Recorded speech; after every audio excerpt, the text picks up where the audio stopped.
Қанды қол. Кішкентай шалғайдағы шағын ауыл. Кәмелеттік жасқа толмаған. Қызды алып қашуға көмектесті деп, сол ауылдың Мартбек есімді жігіті 6 жылға бас бостандығынан айырылды. Арада 6 жыл өтті. Әлгі бәленшенің ұлы түрмеден шығыпты дейді ғой. Қаны бұзылған сірә, біртүрлі өзгеріп кетіпті, деп ел шуласып жүрді. Мартбек түрмеге түскенде қарындасы Шолпан тұлымы желпілдеген кішкентай қыз еді. Қазір Шолпан қыпша белі тал шыбықтай бұралған бойжеткен сұлу қыз. Мартбек түрмеден келе сала қарындасы Шолпанға ғашық болды. Бір мезетте пайда болған ерекше сезім Мартбектің бар еркінен айырып, басқа бір әлемге алып бара жатқандай. Сол күннен бері жан дүниесін билеп алған белгісіз сезімнің бодауында қала берді. Жатса да, тұрса да, ойында тек қана Шолпан. Тәбеті қашып, Шолпанды ойлаумен болды. Бұл оянған махаббат ең қауіпті көзсіз махаббат еді. Өз қарындасына қалайша ғашық болмақ. Соның қаупінен сақтанып, өз-өзін сабырға шақырса да, бойды билеп алған белгісіз сезім жеңіп кете берді. Мартбек айықпас дертке ұшырады. Не істегенін өзі білмеді. Қарындасын бүлдірген теруге апарамын деп, Орал мотоциклына салып алып, ен далаға алып келді. «Аға, бұл жерде бүлдірген жоқ қой?» деді Шолпан таңқалып. Ағасы Шолпанды бастан төмен көзбен жеп барады. Қызарған көздерімен көз алмай қарап, Шолпанға жақындап келіп, шаштарынан сипады. Шолпан ағасының бұл ерсі қылығынан тұрған жерінде қозғалмай тұрып қалды.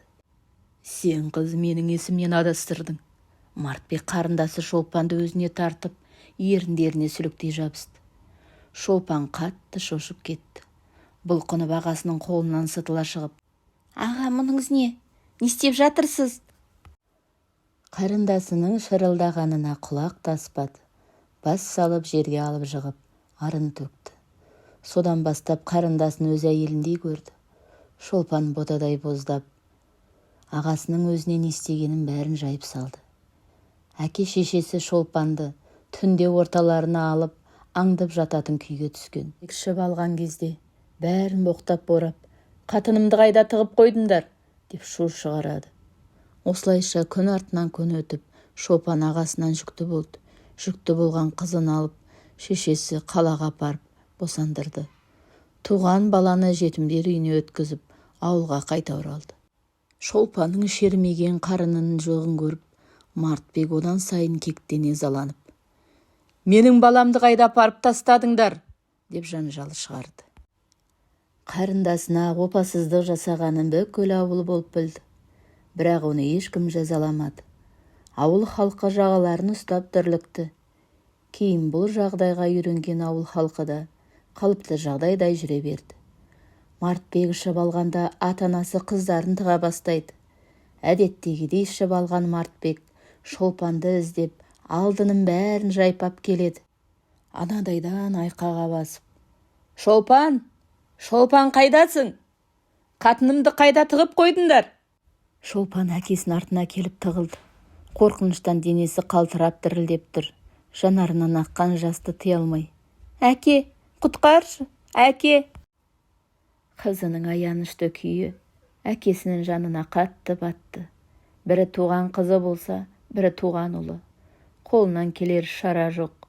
Басқа амал қалмады. Қолына пештің қасында жатқан балтаны алып, есіктің бер жағына жасырынып, ұлының үйге кіруін тосты. «Шолпан! Әй, Шолпан!» Табалдырықтан аттай бергені сол еді. Әкесі балтамен бір ұрып, ұлының басын екіге қақ айырды. Әбден қаны қарайып ызаланған әке не істеп жатқанын да білмеді. Қанға бөленіп жатқан ұлының өлі денесін балталай берді. Баласының денесінен сау тамтық қалдырмай балталап, барып өз еркімен берілді. Мұндай қорқынышты жаңалықты естіген ауыл халқы тағы дүрлікті. Баласын өлтірген әке қамауға алынды. Іс қозғалып сот бірнеше айға созылды. Ауыл халқы болып, аудан болып, баласын өлтірген әкені жақтап, соттатпай алып қалды. Халық арасында сөз тарай бастады. Мартбектің ішіне жын кірген, жынданған, әйтпесе қарындасын қорламайды ғой, деп жарыса айтысып жатты.